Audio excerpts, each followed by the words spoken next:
అందరికీ నమస్కారం. ఈరోజు నిజానికి నా ఆరోగ్యం పూర్తిగా కుదుట పడకపోయినా మరి మా పెద్దలు పార్టీ అధ్యక్షులు కేసీఆర్ గారి ఆదేశం మేరకు, ఎందుకంటే మేము వ్యక్తిగతంగా ఎన్ని దూషణలైనా పడతాము, ఎన్ని తిట్లైనా తింటాము, ఎన్ని అవమానాలైనా సహిస్తాం. కానీ గత సంవత్సరన్నర కాలంగా మమ్మల్ని నోటికొచ్చిన బూతులు మాట్లాడినా, నోటికొచ్చిన పద్ధతిలో దూషించిన, చివరికి మా నాయకుడి చావును కోరుకుంటూ నికృష్టపు రోత మాటలు మాట్లాడినా మేము భరించుకున్నాం, సహించుకున్నాం, కోపాన్ని తమాయించుకున్నాం, పంటి బిగువున బరాయించుకుంటూ వస్తున్నాం. వ్యక్తులుగా మమ్మల్ని అందరినీ, ఇక్కడ కూర్చున్న వాళ్ళందరినీ ఎన్ని తిట్టినా పడతాం. శాసనసభలో కానీ బయట కానీ ఎంత రోత మాటలు మాట్లాడినా పడ్డాము, పడతాం. కానీ వేల మంది త్యాగాలతో, దశాబ్దాల పోరాటాల ఫలితంగా, అందులో ముఖ్యంగా ఏ రాజకీయ పార్టీ అందులో లేని నాడు, ఆనాడు టీఎన్జీఓలు ఆమోస్ గారి నేతృత్వంలో, ఇంకా అంతకంటే ముందు బుద్ధిజీవుల నేతృత్వంలో రాజకీయ నాయకులు కనీసం ఆనాడు మేలుకోకముందే మేలుకొని విద్యార్థులు, ఉద్యోగ సంఘాల నాయకులు పోరాటానికి శ్రీకారం చుట్టి అల్టిమేట్గా కేసీఆర్ గారి నాయకత్వంలో అమరుల త్యాగాల ఫలితంగా ప్రజల ఆశీర్వాదంతో సాధించిన తెలంగాణ రాష్ట్రాన్ని అవమానించే విధంగా, ఈ రాష్ట్ర భవిష్యత్తుకు ఒక శాపం పెట్టే విధంగా నిన్న ముఖ్యమంత్రి రేవంత్ రెడ్డి మాట్లాడిన దారుణమైన మాటలు ఏవైతున్నాయో అని చూసిన తర్వాత ఆరోగ్యం బాగాలేకపోయినా, ఇంకోటి బాగాలేకపోయినా, ఏదేమైనా సరే ఖచ్చితంగా నువ్వు పోవాల్సిందే, మాట్లాడాల్సిందే. పార్టీ తరఫున పార్టీగా మనం చెప్పాలి, మన వాదన పార్టీగా మనం చెప్పాలి తెలంగాణ ప్రజలకు కొన్ని వాస్తవాలు అని మా అధ్యక్షులు, తెలంగాణ తొలి ముఖ్యమంత్రి కేసీఆర్ గారి ఆదేశం మేరకు ఇవాళ మనందరం ఇక్కడ కూర్చునున్నాం.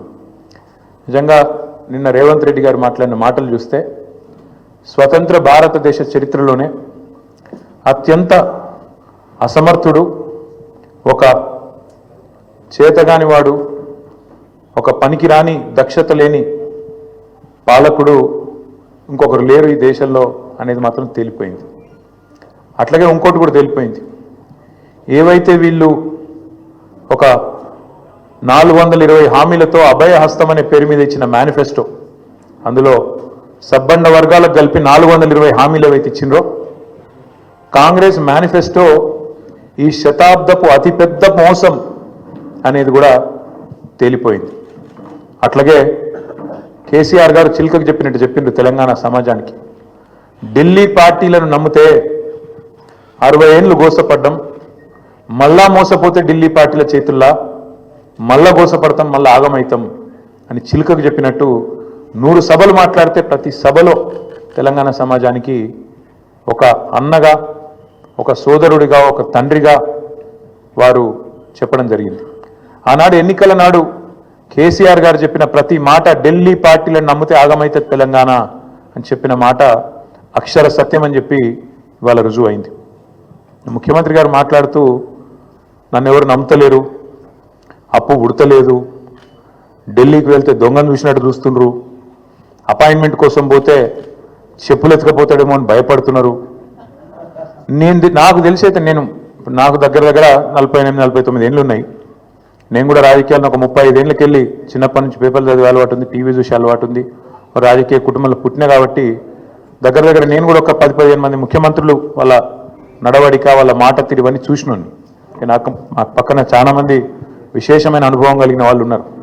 కానీ బహుశా ఇంత దివాలా కోరు మాటలు మాత్రం బహుశా ఈ దేశ చరిత్రలనే ఏ రాజకీయ నాయకుడు కూడా మాట్లాడలేదు. ముఖ్యమంత్రి కాదు, ఏ రాజకీయ నాయకుడు కూడా మాట్లాడలేదు. ఒక్క మాటలో చెప్పాలంటే రేవంత్ రెడ్డి గారు నిన్న నాకు పరిపాలన చేత కాదు అని కాడి పడేసిండని చెప్పక తప్పదు. చాలా స్పష్టంగా కాడి వాడేసి నాతో కాదు అని చేతులు ఎత్తేసిండు. ఇక అయిపోయింది, నాతో కాదని నిన్న స్పష్టంగా చెప్పిండు. కానీ వారితో పాటు ఈ రాష్ట్ర ప్రజలకు కొన్ని వాస్తవాలు చెప్పాలి కాబట్టి, మా బాధ్యత కాబట్టి చెప్పాలనుకుంటాను. ఎక్కడ పోయినా దొంగలాగా చూస్తున్నారు అంటున్నాడు ముఖ్యమంత్రి. మరి దొంగను దొంగలెక్క కాకపోతే ఎట్లా చూస్తారు? దొంగను దొంగలెక్కనే చూస్తారు. నోట్ల కట్టలతో దొరికిపోయిన దొంగను ఖచ్చితంగా దొంగనే అంటారు, దొంగనే చూస్తారు.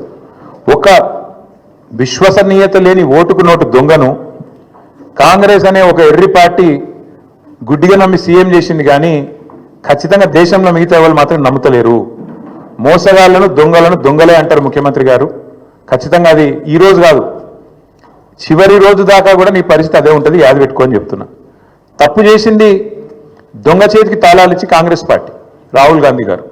ఈరోజు మే 6, 2025 నేను మీ అందరు గుర్తు చేస్తున్నా, సరిగ్గా 3 సంవత్సరాల కిందట ఇదే రోజు మే 6, 2022 నాడు రాహుల్ గాంధీ గారు వరంగల్కి వచ్చినారు. రైతు డిక్లరేషన్ అనే పేరిట ఆ రోజు రాహుల్ గాంధీ గారు చెప్పిన మాటలు 2 లక్షల రుణమాఫీ చేస్తామని, అట్లాగే రైతు భరోసా 15,000కు పెంచుతామని, అట్లాగే కౌలు రైతులకు రైతు బంధు ఇస్తామని, అట్లాగే రైతు కూలీలకు న్యాయం చేస్తామని వ్యవసాయ డిక్లరేషన్లో చెప్పి 3 సంవత్సరాలు దాటింది రాహుల్ గాంధీ గారు. అందుకే నేను అంటున్నా, తప్పు చేసింది రాహుల్ గాంధీ, తప్పు చేసింది ఏఐసిసి. దొంగ చేతికి తాళం ఇచ్చి ఇవాళ తెలంగాణ చేతికి చిప్పవచ్చే పరిస్థితి చేసింది ఖచ్చితంగా ఆల్ ఇండియా కాంగ్రెస్ కమిటీ, ముఖ్యంగా దానికి బాధ్యుడు లీడర్ ఆఫ్ ఆపోజిషన్గా ఉన్న రాహుల్ గాంధీ గారు అని చెప్పి నేను చెప్తా ఉన్నాను. అట్లాగే ఇవాళ ఎందుకు ఈ మాటలు, ఎందుకు ఈ ఫ్రస్ట్రేషన్ అని చెప్పి ఇప్పుడు కొంతమంది మిత్రులు వారితో కలిసి మేము వస్తున్నప్పుడు ఇక్కడికి కమలాకర్ గారు, నేను మాట్లాడుకుంటూ వచ్చినాం, వెంకటరమణారెడ్డి గారు, అట్లాగే మా ప్రశాంత్ రెడ్డి గారు మాట్లాడుకుంటూ వస్తుంటే వారందరూ అన్నది మాట ఒకటే, అధికారంలోకి వస్తామని వాళ్ళు అనుకోలేదు, అడ్డగోలుగా హామీలు ఇచ్చిండ్రు, నోటికొచ్చిన చెత్తవాగుడంతా వాగిండ్రు, ఎవరేం చెప్తుంది రాసుకుంటూ వేయిండ్రు మేనిఫెస్టో అనుకుంటా, ఇవాళ ఏం చేయాలనో తెలుస్తలేదు, వచ్చినాక మొత్తం నాశనం చేసిండ్రు. అట్లాంటి పరిస్థితి వచ్చింది కాబట్టి ఇవాళ కేవలం తప్పించుకోవడానికి, కేవలం ప్రజలను ఇక మాత్రం కాదు తప్పించుకోవడానికి మార్గాలు వెతుకుతూ, దొంగతనం చేసినాక దొంగ పారిపోయేటప్పుడు ఎట్లయితే మార్గాలు వెతుకుతాడో ఆ పద్ధతుల్లో రేవంత్ రెడ్డి గారు ఇవాళ మాట్లాడుతున్నట్టుగా ఆయన ఫ్రస్ట్రేషన్ చూస్తుంటే కనబడతా ఉన్నది. ఎన్ని మాటలు చెప్పిండండి మన రాష్ట్ర ప్రభుత్వ ఉద్యోగులకి, ఎన్ని హామీలు ఇచ్చిండు. అసలు ఉద్యోగుల గురించి, ఉద్యోగుల త్యాగాల గురించి, ఉద్యోగులు తెలంగాణ కోసం చేసిన పని గురించి రేవంత్ రెడ్డికి కనీసం ఇసుమంతన తెలుసా? అసలు ఆనాడు కేసీఆర్ గారు నిరాహార దీక్షకు పోయిందే ఉద్యోగ గర్జన సభ నుంచి.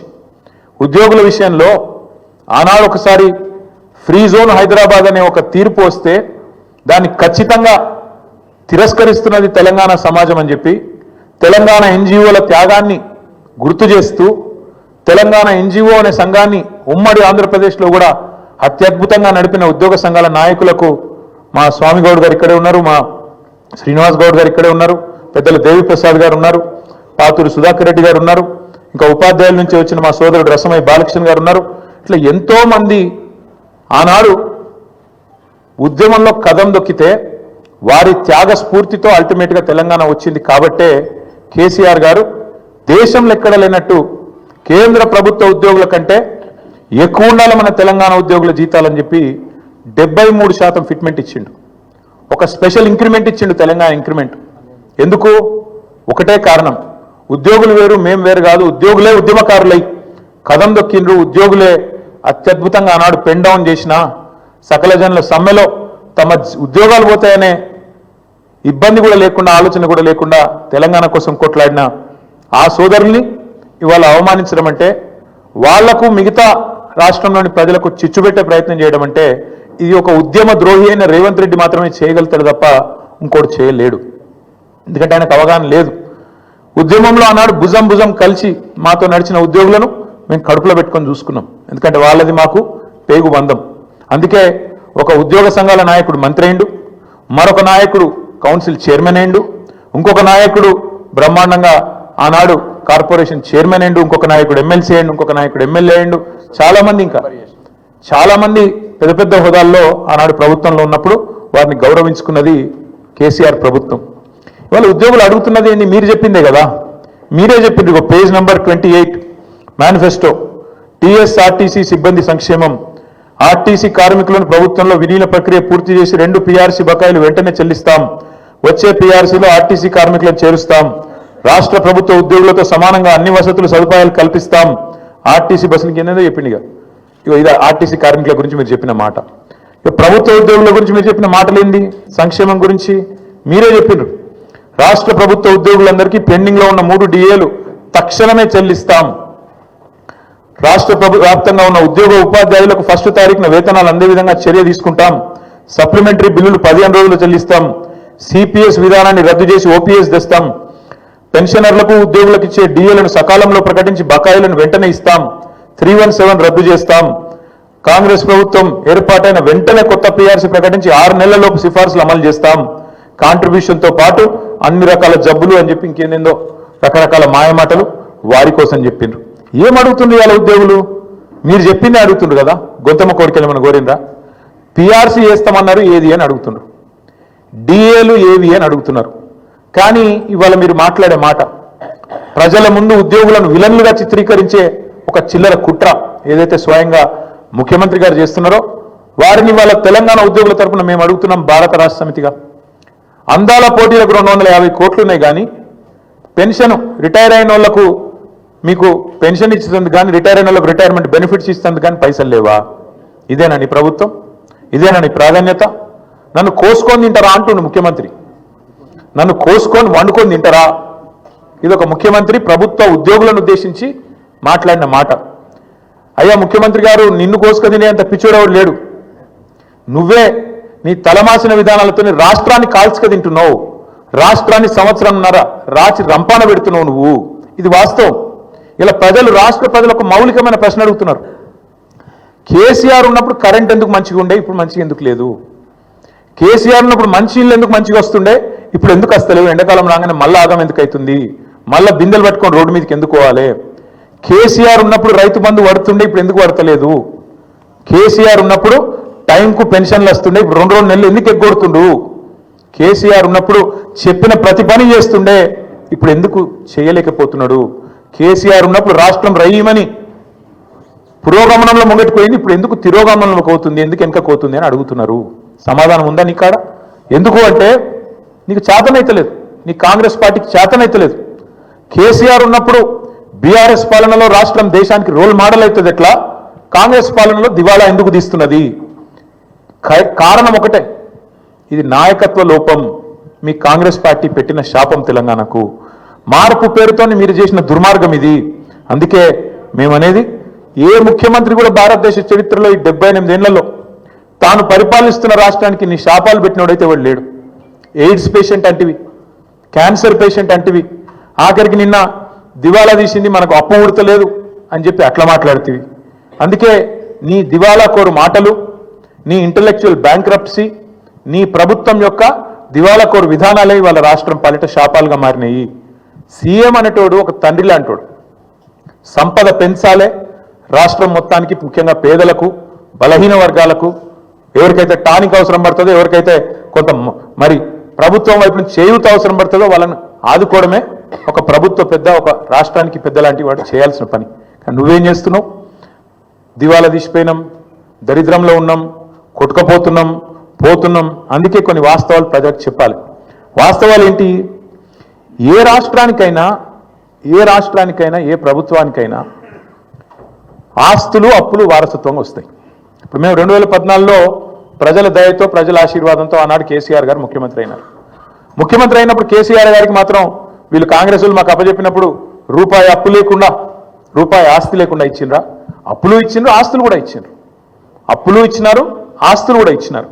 ఆ రోజు 2014 లెక్క తీసుకుంటే, 2014 లెక్క తీసుకుంటే, ఇది ప్రభుత్వం యొక్క లెక్క, నా లెక్క కాదు, ప్రభుత్వం యొక్క లెక్క. 2014లో మొత్తం రాష్ట్రం యొక్క ఆదాయం సంవత్సరానికి మొత్తం రెవెన్యూ రిసీట్స్ తీసుకుంటే 51,000 కోట్లు, అంటే నెలకు 4,215 కోట్లు. మేము దిగిపోయిన నాడు రాష్ట్రం యొక్క ఆదాయం టోటల్ రెవెన్యూ రిసీట్స్ 2,16,567 కోట్లు. అంటే మేము దిగిపోయేటప్పుడు నెలకు 18,000 కోట్లు. మరి కేసీఆర్ గద్దెనెక్కినాడు నెలకు 4,215 కోట్లు, 253 కోట్లు. కేసీఆర్ గద్దె దిగిపోయినాడు నెలకు 18,000 చిల్లర కోట్లు. మరి పెరగలేదా? రాష్ట్రం యొక్క ఆదాయం పెరగలేదా? మేము పెరిగిన ఆదాయంతో కూడిన రాష్ట్రాన్ని నీకు ఇయ్యలేదా? ఇది వాస్తవం కాదా? 2014-15లో ఆనాడు కేసీఆర్ గారు ముఖ్యమంత్రి అయిన రాజు, మీరు కాంగ్రెస్ వాళ్ళు మాకు ఇచ్చినప్పుడు రాష్ట్రం యొక్క సర్ప్లస్ ఎంత అంటే 369 కోట్లు. రెవెన్యూ సర్ప్లస్ అన్నాడు 369 కోట్లు. మేము దిగిపోయినాడు 2023-24లో మీకు అప్పజెప్పినాడు మళ్ళీ 4882 కోట్లు. మీరు ఇచ్చినాడు 369 కోట్లు ఉంటే మిగులు, మేమిచ్చినాడు మళ్ళీ వాపస్ మీకు 4882 కోట్లు. దీని సోర్సు ఇది సిఏజీ లెక్క, నా లెక్క కాదు, బీఆర్ఎస్ పార్టీ లెక్క కాదు, కాకి లెక్క కాదు, కాగు లెక్క. అట్లే అప్పులు తీసుకుంటే అప్పుల గురించి కూడా చెప్తా. మళ్ళా అప్పులు తీసుకున్నా ఆ రోజుకి ఈ రోజుకి మొత్తం లెక్క వివరంగా చెప్తా. అట్లే ఇంకా ఎంత కడుతున్నారు, మిత్తి ఎంత కడుతున్నారు, ఏదెంత కడుతున్నారు, ఇవన్నీ ఒక్క నిమిషం మర్చిపోతే వాస్తవం ఏంటంటే ఇది నేను 2020లో బయట పెట్టిన లెక్క.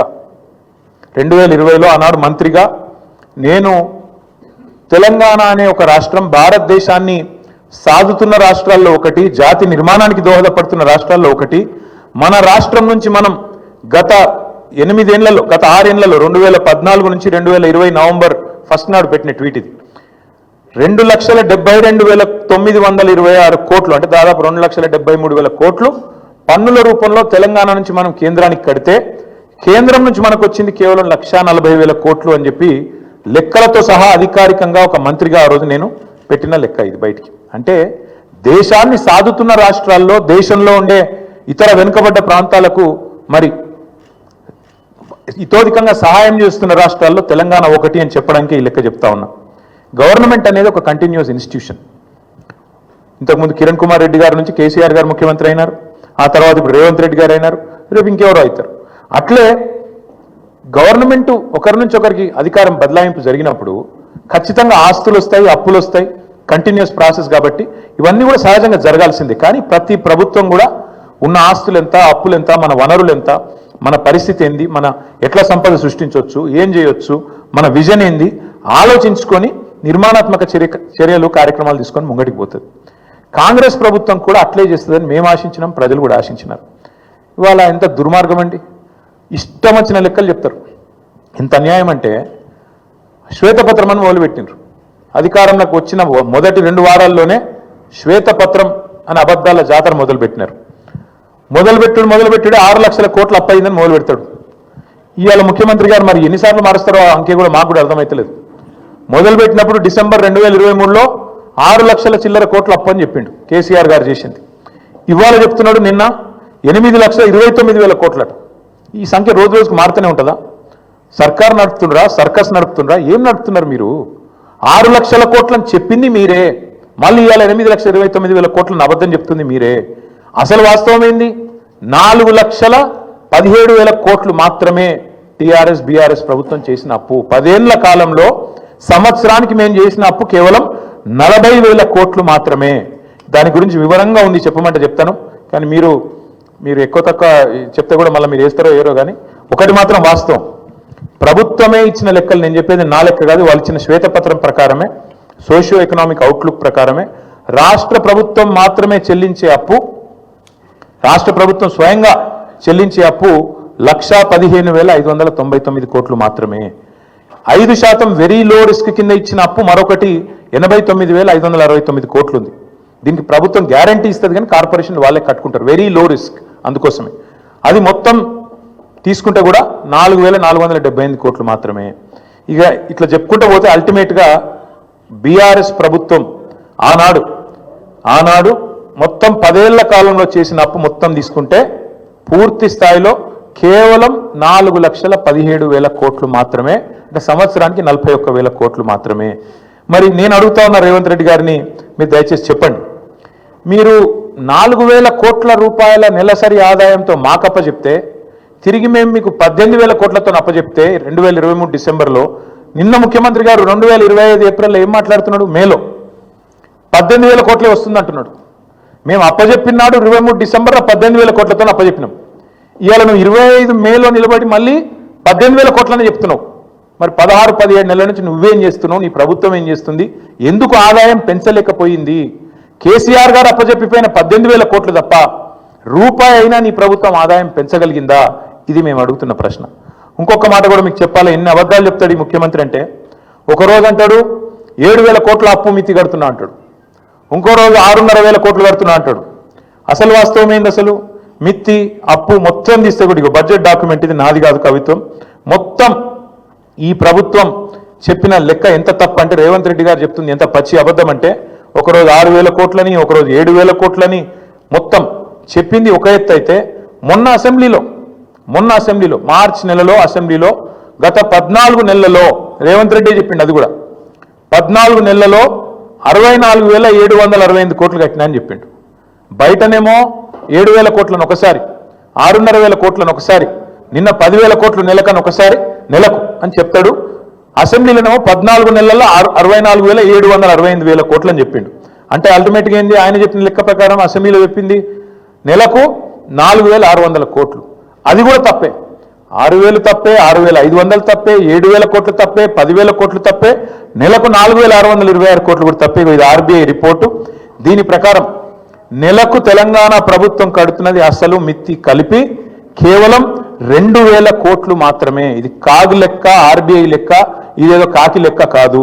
ఇంకొక మాట కూడా చెప్తా ఉన్న రేవంత్ రెడ్డి గారికి, వచ్చే 10 ఏళ్లలో ఎంత కట్టాలనేది కూడా మా దగ్గర లెక్క ఉంది. వచ్చే 10 ఏళ్లలో కూడా 2032-33 దాకా ఇది కూడా ఆర్బీఐ లెక్క. ఇప్పుడున్న లోన్లు కింద తీసుకుంటే మొత్తం కలిపి వచ్చే 10 ఏళ్లలో కట్టేది ప్రిన్సిపల్ ఏమో 1,02,000 కోట్లు, మిత్తి 1,64,000 కోట్లు, రెండు కలిపితే కూడా 2,67,000 కోట్లు టిల్ ద ఇయర్ 2032-33. అంటే సంవత్సరానికి ఎంత అవుతుంది? వచ్చే 10 ఏళ్ళు సంవత్సరానికి 26,000-27,000 కోట్లు. ఇంతే తప్ప ఏం లేదు. దీనికి ఏదో జరిగిపోయింది, ఏమో అయిపోయింది అని ఒక దిక్కు అరుస్తారు. వాళ్ళు ఎంపీలు క్వశ్చన్ అడిగినారు పార్లమెంట్లో, తెలంగాణ అప్పుల్లో మునిగిపోయిందట కదా, వాస్తవమేనా? ఇక పార్లమెంట్లో కేంద్ర ప్రభుత్వం ఇచ్చిన సమాధానం ఇది. మొత్తం 28 రాష్ట్రాలు ఉంటే తెలంగాణ 24వ ర్యాంకులో ఉంది. అప్పులు జిఎస్డిపి నిష్పత్తి తీసుకుంటే చాలా ఆరోగ్యకరమైన పరిస్థితి ఉంది తెలంగాణది. 24th ర్యాంక్ తెలంగాణదని చెప్పి కేంద్ర ప్రభుత్వం స్వయంగా పార్లమెంట్లో ఇచ్చిన లిఖితపూర్వకమైన సమాధానం. మరి ఎవరు అబద్ధం చెప్తున్నారు, ఎవరు నిజం చెప్తున్నారు? దయచేసి ప్రజలు కూడా ఆలోచించాలని మేము కోరుతా ఉన్నాం. గడిచిన 10 ఏళ్లలో తలసరి ఆదాయంలో భారతదేశంలో నెంబర్ 1 చేసిండ్రు కేసీఆర్ గారు తెలంగాణ. మాకు అప్పజెప్పిపోయినాడు కిరణ్ కుమార్ రెడ్డి గారు. తెలంగాణ అనే రాష్ట్రం 12వ స్థానంలో ఉండే తలసరి ఆదాయంలో, కానీ మేము దిగిపోయినాడు నెంబర్ 1 స్థానానికి తీసుకుపోయింది కేసీఆర్ ప్రభుత్వం కాదా? అట్లాగే ఆర్థికంగా రాష్ట్రాన్ని పరుగులు పెట్టించి దేశంలోనే అగ్రగామిగా తయారు చేసి బంగారు పల్లెంలో పెట్టి నీకు అధికారం అప్పచెప్తే 17 నెలల కాలంలోనే అస్తవ్యస్తం చేసింది నువ్వు కాదా? అస్తవ్యస్తం చేసినావని ఉత్తగానే అంటలేను నేను. ఒక చిన్న ఎగ్జాంపుల్ మీకు చెప్తా. స్టాంప్స్ అండ్ రిజిస్ట్రేషన్ 4 ప్రధానమైన ఆదాయ వనరులు ఉంటాయి ఒక రాష్ట్ర ప్రభుత్వానికి. సొంత పన్నుల రూపంలో వచ్చే ఆదాయం తీసుకుంటే 4 హెడ్స్ ఉంటాయి. ఒకటి స్టాంప్స్ అండ్ రిజిస్ట్రేషన్, అంటే మనం ఫ్లాట్ కొన్నప్పుడు కానీ, ప్లాట్ కొన్నప్పుడు కానీ, ల్యాండ్ కొన్నప్పుడు కానీ కడతాం కదా ప్రభుత్వానికి స్టాంప్ డ్యూటీ, అది. రెండవది వెహికల్ సేల్స్, అంటే బండి కొన్నప్పుడు కట్టే పన్ను. మూడవది నువ్వు రోజు కొనుక్కునే కూరగాయలు కానీ, నువ్వు రోజు కొనుక్కునే పప్పు ఉప్పు కానీ దాని మీద కట్టే పన్ను జిఎస్టీ రూపంలో వస్తుంది ప్రభుత్వానికి. నాలుగవది లిక్కర్ మీద వచ్చే ఎక్సైజ్ ట్యాక్స్. ఈ 4 హెడ్స్ నుంచే మీకు దగ్గర 80% ఆదాయం ఒక ప్రభుత్వానికి వస్తుంది. రేవంత్ రెడ్డి ఎంత గొప్పోడంటే ఈయన వచ్చినాక స్టాంప్స్ రిజిస్ట్రేషన్స్ వీళ్ళు అంచనా వేసింది మనం 2023-24లో కేసీఆర్ ప్రభుత్వం ఉన్నప్పుడు సంవత్సరానికి 14,295 కోట్ల ఆదాయం వచ్చేది. వీళ్ళ ప్రభుత్వం వచ్చినాక వీళ్ళు ఏం చేసిండ్రు, మేము చాలా పెద్ద పోటుగాళ్ళం, రియల్ ఎస్టేట్ అంటేనే రేవంత్ రెడ్డి అంటేనే రియల్ ఎస్టేట్ అని చెప్పి 2024-25 సంవత్సరానికి గాను ఒక 4,000 కోట్లు ఎక్కువ వేసుకున్నారు. అంచనా ఎంత వేసిండ్రంటే 18,000 కోట్ల పైచిలకు ఆదాయం వస్తుంది రాష్ట్రానికి అని లెక్కలేసిండ్రు. కానీ ఎంత వచ్చింది ఎవరికైనా? 14,000 కోట్లు మాత్రమే వచ్చింది. గత సంవత్సరం కంటే తగ్గింది. ఎందుకు తగ్గింది మరి? ఎందుకంటే మీ తప్పుడు నిర్ణయాలు, మీ తప్పుడు ఆలోచనలు. హైడ్రా పేరుతోని మీరు చేసిన అరాచకం, పేదవాళ్ళ గుడిసెలు కూలగొట్టి, పేదవాళ్ళ కడుపుల మీద కొట్టి, లేఅవుట్లకు బీభత్సం చేసి, నువ్వు మీ అన్నదమ్ములు అడ్డమైన వసూళ్లు చేసి, ఎక్కడ చెరువులు ఉంటే ఎక్కడ బఫర్ అని, ఇక్కడ ఇదని అదని బిల్డర్లను బెదిరించి ముక్కు బిండి వసూళ్లు చేసి పేదవాడి కడుపు మీద కొట్టి ఆఖరికి రాష్ట్రంలో ఇవాళ రియల్ ఎస్టేట్ పూర్తిగా పడిపోయే పరిస్థితి వచ్చిందంటే దానికి కారణం నీ అరాచకపు నిర్ణయాలు కాదా? ఇది వాస్తవం కాదా? స్వయంగా ప్రధానమంత్రి వచ్చి అన్నాడు ఆర్ఆర్ ట్యాక్స్ వసూలైతుంది ఇక్కడ అని, రాహుల్ రేవంత్ ట్యాక్స్. ఇది వాస్తవం కాదా? ఇలా బిల్డర్ దగ్గర స్క్వేర్ ఫీట్కి 200 రూపాయలు వసూలు చేస్తున్నమాట వాస్తవం కాదా? మరి కాదంటే నువ్వు ప్రధానమంత్రి మీద కేసు పెట్టి ఆ మాట అన్నందుకు. ఎందుకంటున్నా అంటే ఇట్లాంటి పనికిమాలిన పనులు చేయబట్టి ఇవాళ స్టాంప్స్ అండ్ రిజిస్ట్రేషన్ తగ్గింది. జిఎస్టీ ఆదాయం కేసీఆర్ గారు ఉన్నప్పుడు 10 నుంచి 12% ఎన్నడూ తగ్గలే. 10 to 12% గ్రోత్ రేట్ ఎన్నడూ తగ్గలే. GST growth every year on year 10 to 12% పెరుగుతుండే. కానీ రేవంత్ రెడ్డి వచ్చిన తర్వాత ఒకటే సంవత్సరంలో 0% గ్రోత్ రేట్తో 28 రాష్ట్రాల్లో అట్టడుగున ఉన్నది ఇలా తెలంగాణ. ఇది వాస్తవం కాదా? నీ వల్ల ఈరోజు ఈ రాష్ట్రంలో క్రయ విక్రయాలు తగ్గినాయి, జిఎస్టీ పడిపోయింది. ఈ గణాంకాలు వాస్తవం కాదా? ఇది కాగ్ రిపోర్ట్లో వచ్చిన మాట వాస్తవం కాదా? నువ్వు స్వయంగా స్టేషన్ గన్పూర్ మీటింగ్లో చెప్పలేదా? 71,000 కోట్ల ఆదాయం తగ్గింది, రాబడి తగ్గింది రాష్ట్రానికి, నువ్వే చెప్పలేదా? అట్లాగే మీరే వెహికల్ సేల్స్లో కూడా ఒక నెగిటివ్ గ్రోత్ రేట్. ఒక లిక్కర్ మాత్రం పెరిగింది, మిగతా అన్ని తగ్గినాయి. వాస్తవం ఏంది? ఎందుకు జరుగుతున్నది ఇది? ఒక కుటుంబ పెద్ద నిజంగా మన ఇంట్లో సమస్య ఉంటే కూడా కడుపులో పెట్టుకుంటాడు, కాపాడుకుంటాడు, 4 గోడల మధ్యలో మాట్లాడుకుంటారు. కానీ బజార్లో పడి మా రాష్ట్రం దివాలా తీసింది, మా రాష్ట్రం సంకనాకిపోయింది, మా రాష్ట్రం పూర్తిగా ఎయిడ్స్ పేషెంటు, క్యాన్సర్ పేషెంట్ అని ఎవడన్నా మాట్లాడతాడా? This is the intellectual bankruptcy of Congress party.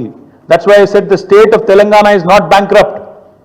The state of Telangana is not bankrupt. We are in the pink of health. It is the Congress that is intellectually bankrupt.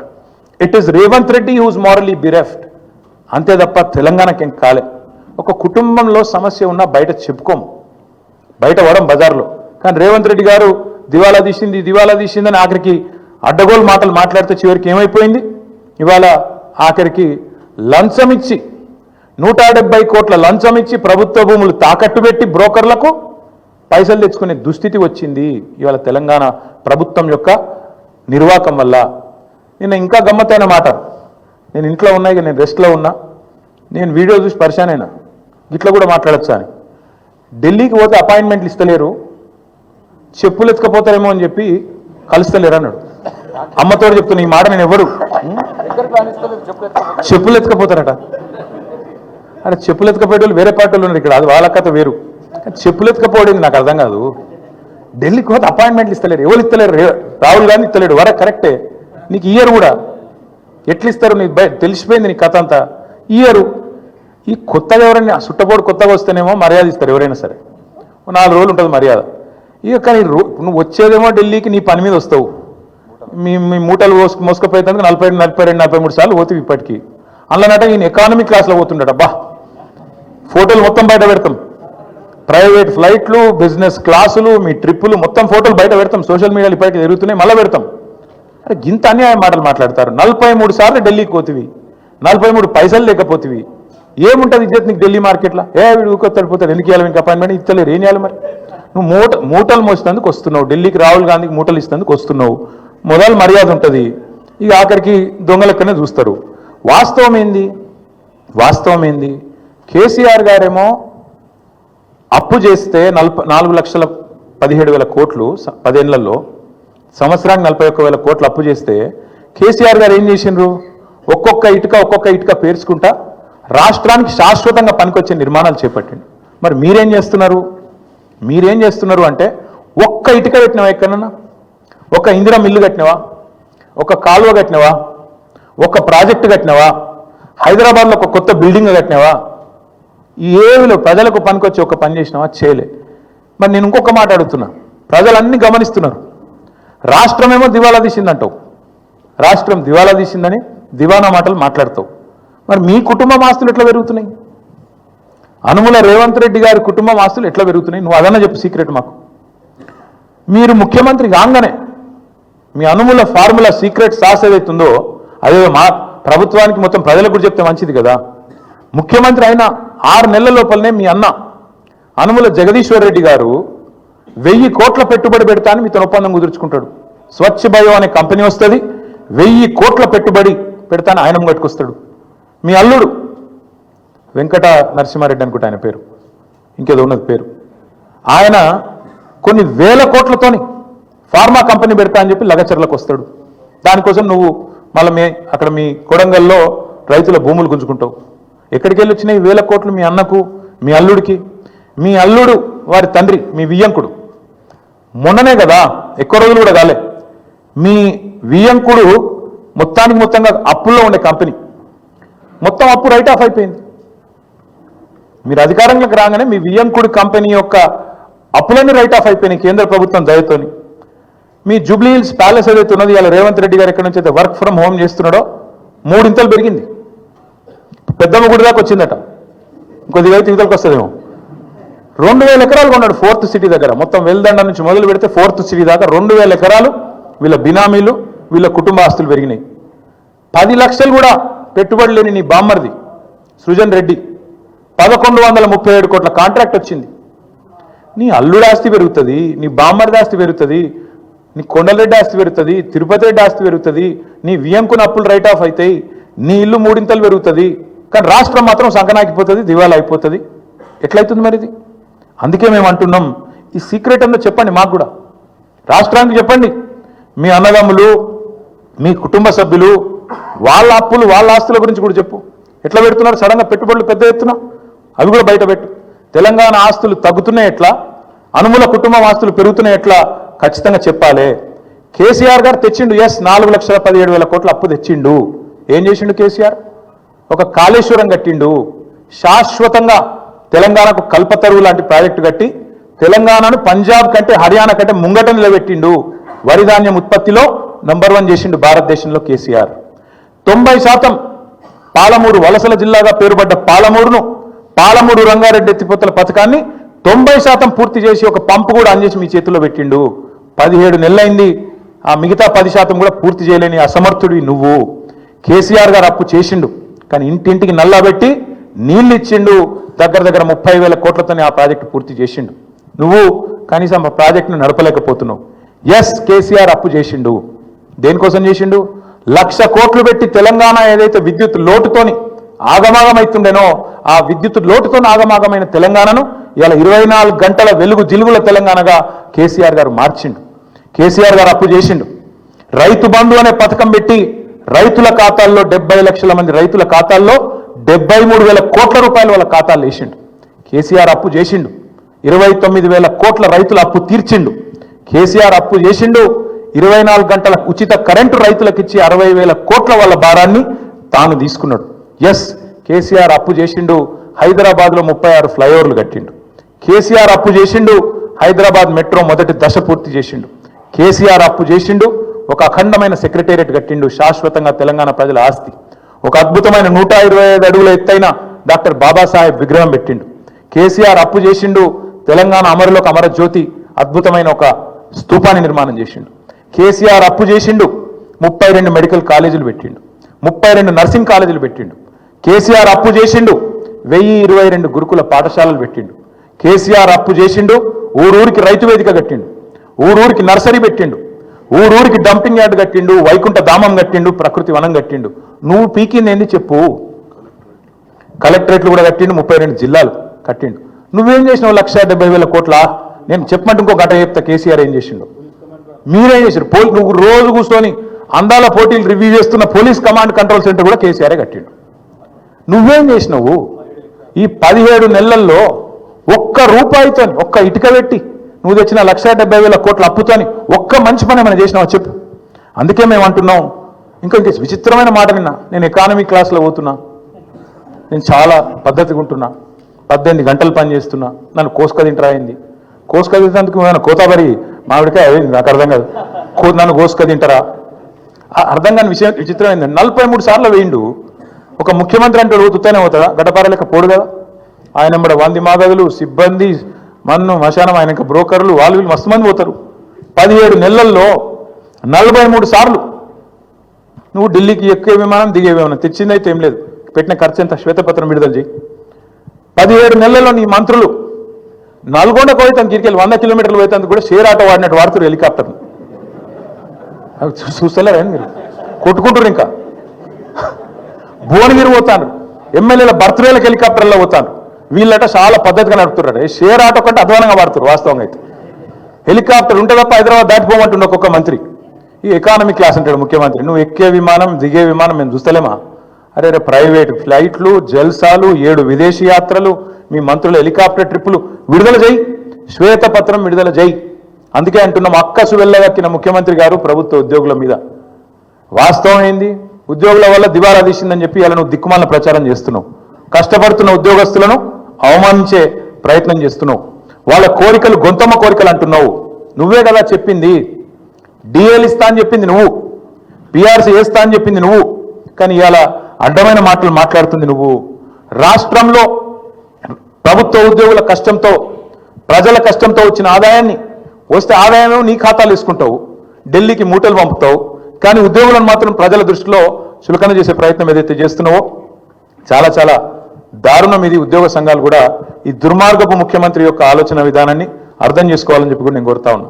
నువ్వే కదా చెప్పింది ఆశాలకు 18,000 రూపాయలు జీతం పెంచుతా అని చెప్పింది ఎవడు? నువ్వు కాదా? అంగన్వాడీలో జీతం పెంచుతా అని చెప్పింది ఎవడు? నువ్వు కాదా? అదే ఆశా సోదరిమణులు మా ఆడబిడ్డలు వచ్చి హైదరాబాద్లో ధర్నాలు చేస్తే చీరలు చింపి కొడతారు, చీరలు గుంజుకుంటా చింపుకుంటా దుశ్శాసన పర్వాన్ని సెక్రటేరియట్ ముందు ఆవిష్కరించింది నువ్వు కాదా రేవంత్ రెడ్డి గారు? ఇంతకంటే చిల్లర ముఖ్యమంత్రి ఎవడన్నా ఉంటాడా? అందుకే అంటున్నా ముఖ్యమంత్రి గారు, ఉద్యోగులు జీతాలు అడగొద్దు, ఆర్టీసీ కార్మికులు అపాయింటెడ్ డే అడగద్దు, ఆశాలు జీతం పెంచమని మీరు ఇచ్చిన మాట యాద్ చేయొద్దు, ప్రజలు మీరు ఇచ్చిన 6 గ్యారంటీలు అడగద్దు, 420 హామీలు అడగద్దు. నువ్వే అన్నావు కదా అన్నాడు కేసీఆర్ లీటర్కు 30 రూపాయలు వేసుకపోతుండు పెట్రోల్ డీజిల్ లాంటివి. ఇప్పుడు అంటున్నాడు రేవంత్ రెడ్డి గారు నిన్న 200 రూపాయలు చేస్తారట పెట్రోల్. విన్నారో లేదో మరి మీరు? 200 చేస్తారట ఇప్పుడు. అందుకే నేను అంటున్నా, ధరలు పెంచుడు కాదు, బుర్ర పెంచుకో, సంపద పెంచి ఆలోచన చెయ్యి, అంతేగాని అడ్డమైన మాటలు కాదు. With great power comes great responsibility. ఒక పెద్ద హోదా వచ్చినప్పుడు ఆ హోదాకు తగ్గే విధంగా ప్రవర్తించే సంస్కారం ఉండాలి, వ్యక్తిత్వం ఉండాలి. ప్రతిపక్ష నాయకుడిని, తెలంగాణ తొలి ముఖ్యమంత్రిని, తెలంగాణ తెచ్చిన నాయకుడిని పట్టుకొని ఆయన సావు నిరంతరం కోరుకుంటావు. నువ్వు ముఖ్యమంత్రివా? ఇంతకంటే హీనమైన మనిషి ఉంటాడు ఇంకోడు? ఎన్నిసార్లు ఉన్నావు ఇప్పటికీ? ఆ పెద్ద మనిషిని పట్టుకొని 71 ఏళ్ళ పెద్ద మనిషిని పట్టుకొని నోటికి వచ్చినట్టు నీకు సిగ్గు సంస్కారం ఏమైనా ఉందా? ఇలా ఉద్యోగుల మీద పడ్డావు. ఏ ఉద్యోగులైతే అదే కేసీఆర్ ఎంబడి నడిచినరో ఆ ఉద్యోగులను, ఆ ఉపాధ్యాయులను చిన్నగా చేసి చూపెట్టే దిక్కుమాలిన ప్రయత్నం ఏదైతే చేస్తున్నావో, అందుకే నేను అడుగుతా ఉన్నా, నీ కోసం, నీ పార్టీ కోసం, నీ అవసరాల కోసం ఉద్యోగులను మోసం చేయకు. నాకైతే ఏమనిపిస్తుందంటే చివరిగా ఈ ముఖ్యమంత్రి గారి ప్రవర్తన చూస్తుంటే ఆ పాట పెట్టిండు ఎలక్షన్లప్పుడు, ఆనాటి రోజులు తెస్తాడు రేవంత్ అన్న అని. నిజంగానే తెస్తాడు ఆనాటి రోజులు. ఆనాటి రోజులు అంటే ఇక రేపో మాపో ముఖ్యమంత్రి గారు అందరూ కలిసి ప్రెస్ మీట్ పెడతారు. ఇక రాష్ట్ర ఆర్థిక పరిస్థితి బాగలేదు, మా పరిస్థితి అసలే బాగలేదు, కాబట్టి ఇక పెండింగ్ డిఏలు కాదు, రిటైర్మెంట్ బెనిఫిట్లు కొత్తవి కాదు, పిఆర్సీ కాదు, మీకు 73% కేసీఆర్ ఏదైతే జీతం పెంచిండో అది వాపసు ఇయ్యండి, జర రికవరీ యాక్ట్ కింద తీసుకుంటాం వెనుకకు, వాపసు ఇవ్వండి, మళ్ళీ పాత రోజులకు పోదాం, ఆనాటి రోజులకు పోదాం, 2014 నాటి రోజులకని గ్యారంటీ అంటాడు. 2000 పెన్షన్ ఏదైతే ముసలిలో కేసీఆర్ ఇచ్చిండో ఇక లాభం లేదు, ఆనాటి రోజులకు పోదాం, 200 పెన్షన్ కోదామని చెప్పి అవి కూడా వాపసు తీసుకుంటాడు. అట్లాగే ఇదివరకున్న పరిస్థితి ఏదైతే ఉన్నదో, వృద్ధులు, వితంతువులు, ఒంటరి మహిళలు పెన్షన్లు వాపసు ఇవ్వండి, బీడీ కార్మికులు అనే పరిస్థితి వస్తుంది. ఆఖరికి ఏమంటాడు, ఇక ప్రభుత్వం నడపాలంటే నాతో అయితలేదు, ఇక చందాలు వేసుకుని నడపాలి, తలా ఇంత చందా అయ్యిండ్రి, ఇస్తే మేము నడుపుతా ప్రభుత్వం, ఇక లేకపోతే అది కూడా నాతో అయితలేదు అని చెప్పి ఎత్తేస్తాడు.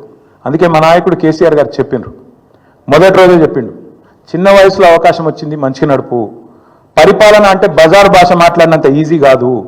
ప్రభుత్వాన్ని నడపడం, ఒక రాష్ట్రాన్ని నడపడం అంటే బజార్ భాష మాట్లాడి, లేకు మాటలు మాట్లాడి పైశాచిక ఆనందం పొందడం కాదు. అందుకే యాద్ చేస్తున్నాం మేము, మింగ మెతుకులేదు కానీ మీసాలకు సంపెంగా నూనెనట. ఇదే ముఖ్యమంత్రి గారు ఒక దిక్కేమో ఇట్లా బీదరుపులు అరుస్తాడు, అప్పు ఉడతలేదు, నా బతుకు ఆగమైపోయింది, మార్కెట్లో నాకు ఏమి పచార లేదు, అపాయింట్మెంట్ దొరుకుతలేదు, చెప్పులు ఎత్తుకపోతాడేమో అన్నట్టు దొంగను చూసినట్టు చూస్తుండ్రు అని ఒక దిక్కు చెప్తాడు. ఇంకో దిక్కేమో తెలంగాణ రైజింగ్, ఫ్యూచర్ సిటీ, 1,50,000 కోట్లు మూసి, ఇంకోటేమో 50,000 కోట్లు. నేను అడుగుతున్నా, మింగ మెతుకులేదు కానీ మీసాలకు సంపెంగా నూనెనా? 420 హామీలు ఇచ్చినావు, ఒక్క హామీ అమలు చేసేందుకు పైసలు లేవు, ముసలోళ్ళకు పెన్షన్లు ఇస్తేందుకు పైసలు లేవు, ఆడపిల్లలకు నెలకు 2,500 అంటే దానికి పైసలు లేవు, స్కూటీలు అంటే పైసలు లేవు, తులం బంగారం పైసలు లేవు, రైతు బంధుకు పైసలు లేవు, దేనికి లేవు, కానీ 1,50,000 కోట్ల సోకులకు మాత్రం ఉన్నాయంట. అందుకే ప్రజలు అడుగుతున్నారు, ఖచ్చితంగా ప్రజల తరఫున మేము అడుగుతున్నాం, వదిలిపెట్టం. ఎట్టి పరిస్థితుల్లో ఈ ముఖ్యమంత్రి గారు నిన్న చేసిన మాటలకు ఒకవేళ నిజంగానే పరిపాలన చేత కాకపోతే తప్పుకో, రాజీనామా పెట్టు, నాతో అయితలేదు, ఢిల్లీకి మూటలు పంపుడు, ఇక్కడ మేనేజ్ చేసుడు నాతో అయితలేదు, ఇక నేను చేతులు ఎత్తేస్తున్నా, నేను కూడా ఐపీ డిక్లేర్ చేస్తున్నా అని వెళ్ళిపో. అంతేగాని రోజు తెలంగాణ రాష్ట్రాన్ని తిడతా ఉంటే మాత్రం ఇక్కడ దాకా ఉపేక్షించడం ఇక మాత్రం ఊరుకోము. కేసీఆర్ గారిని కూడా ఇంకా చివరిసారి చెప్తున్నా, ముఖ్యమంత్రి గారు, కేసీఆర్ గారిని ఇప్పటిదాకా ఎన్ని మాటలన్నా పడ్డం, ఇక్కడ నుంచి కేసీఆర్ గారిని నువ్వు వ్యక్తిగతంగా దూషిస్తే మాత్రం నీ నాలిక చీరేసే రోజు కూడా వస్తుంది, తప్పకుండా యాది పెట్టుకో. ఎవడు 100 సంవత్సరాల కోసం పుట్టలేదు, ఎవడు 1000 సంవత్సరాలు ఉండడు. పక్కా చెప్తున్నాం, ముమ్మాటికి మళ్ళీ అధికారంలోకి వచ్చేది బీఆర్ఎస్ఏ, నువ్వు చేసిన నీ దిక్కుమాలిన పరిపాలన వల్ల అతలాకుతలమైన రాష్ట్రాన్ని మళ్ళా గాడిన పెట్టే సత్తా ఉన్న నాయకుడు కేసీఆర్ గారు మాత్రమే. అందుకే వాళ్ళ రాష్ట్ర ప్రజలు నీకు చేత కాకపోతే క్షమాపణ చెప్పు, అడ్డమైన హామీలు ఇచ్చినందుకు క్షమాపణ చెప్పి తప్పుకో, అంతేగాని రాష్ట్రాన్ని నిందించడం దూషించడం మానుకోవాలని చెప్పి ఈ అసమర్థ ముఖ్యమంత్రికి చెబుతూ, మిత్రులకు ఏమన్నా ప్రశ్నలు ఉంటే అడగండి, లేదంటే we can conclude. Thank you అన్నా.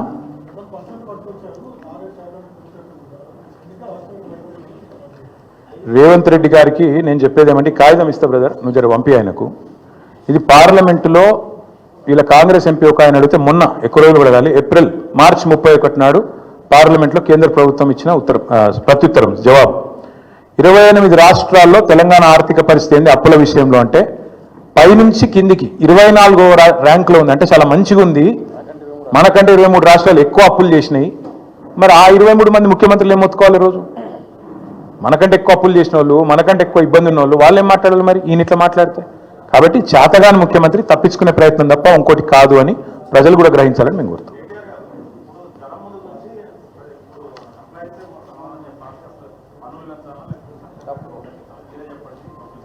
మేము ఒకటే చెప్తున్నాం బ్రదర్, మరి ఇవన్నీ హామీలు ఇచ్చే ముందు చేయాలి ఆలోచనలు. ఆ రోజు ఏమన్నారు ఇదే ముఖ్యమంత్రి గారు, డిప్యూటీ సీఎం గారు అన్నాడు, మీకు మరి ఇన్ని హామీలు ఇస్తున్నారు, అడ్డగోలు మాటలు చెప్తున్నారు, ఎట్లా చేస్తారని అడిగితే, మాకు చాలా తెలివి ఉంది, మా పార్టీకి 125 సంవత్సరాల చరిత్ర ఉంది, దేశంలోనే ధనిక రాష్ట్రం తెలంగాణ, కాబట్టి ఉద్యోగులు చేస్తాం, పేదవాళ్ళకి చేస్తాం, అన్నీ చేస్తాం, సబ్కే లియే సబ్ కుచ్ కరేంగే, అందరికీ అన్నీ.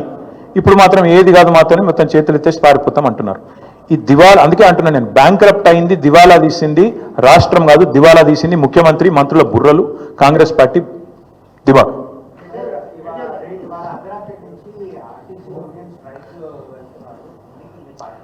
బాధ్యత గల్ల ప్రతిపక్షంగా మేమైతే ఎవరు సమ్మె చేయాలని కోరుకోం, ఎందుకంటే అది పద్ధతి కాదు. మేము బాధ్యత గల ప్రతిపక్షాలు, బాధ్యత గల ప్రతిపక్ష పార్టీగా మేము ఉద్యోగులు సమ్మె చేయాలని కోరుకోము, ఆర్టీసీ సోదరులు కూడా సమ్మె చేయాలని కోరుకోము.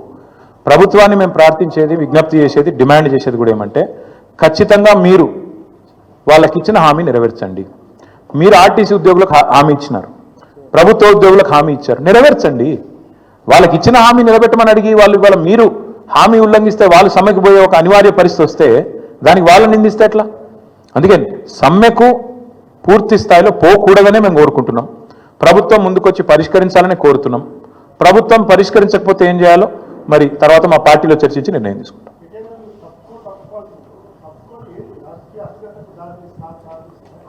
ఇప్పుడు బాగా స్థిరంగా ఉందా రాజకీయం? ఇప్పుడు రేవంత్ రెడ్డి వచ్చినాక ఏది స్థిరంగా ఉంది బ్రదర్?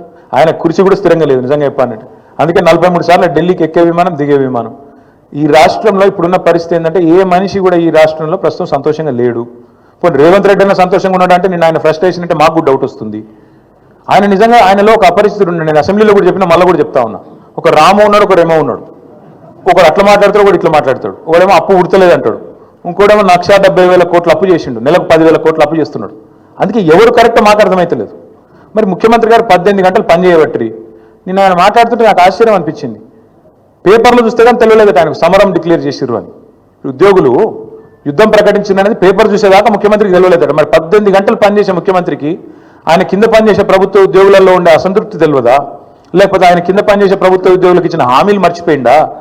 ప్రభుత్వ ఉద్యోగుల సమ్మె విషయం కానీ, వాళ్ళు చేసే పోరాటం విషయం కానీ పేపర్ చదివితే కానీ తెలియని వ్యక్తికి ముఖ్యమంత్రిగా ఉండే అర్హత ఉందా? నేను అందుకే అడుగుతా ఉన్నా. Thank you. ఎన్నికలకు ముందు సరిగ్గా 2022 తుమ్మల నాగేశ్వరరావు గారు అడగాల్సింది ప్రజలనో ప్రతిపక్షాలనో కాదు, వాళ్ళ నాయకుడు రాహుల్ గాంధీ గారు మే 6, 2022 నాడు వరంగల్లో కిసాన్ డిక్లరేషన్ పేరిట ఇచ్చిన హామీలు అమలు చేయాలని కోరుతున్నాం మేము. ఒకవేళ రాహుల్ గాంధీ చెప్పిన మాట తప్పు, రాహుల్ గాంధీకి రాజకీయం చేత కాదు, రాహుల్ గాంధీ ప్రజలను మోసం చేయడానికి ఇవన్నీ చెప్పింది అనుకుంటే తుమ్మల నాగేశ్వరరావు గారు తేల్చుకోవాల్సింది రాష్ట్ర వ్యవసాయ మంత్రి గారు, వాళ్ళ నాయకుడు రాహుల్ గాంధీ గారితో తప్ప మాతో కాదు. Thank you. Yes sir.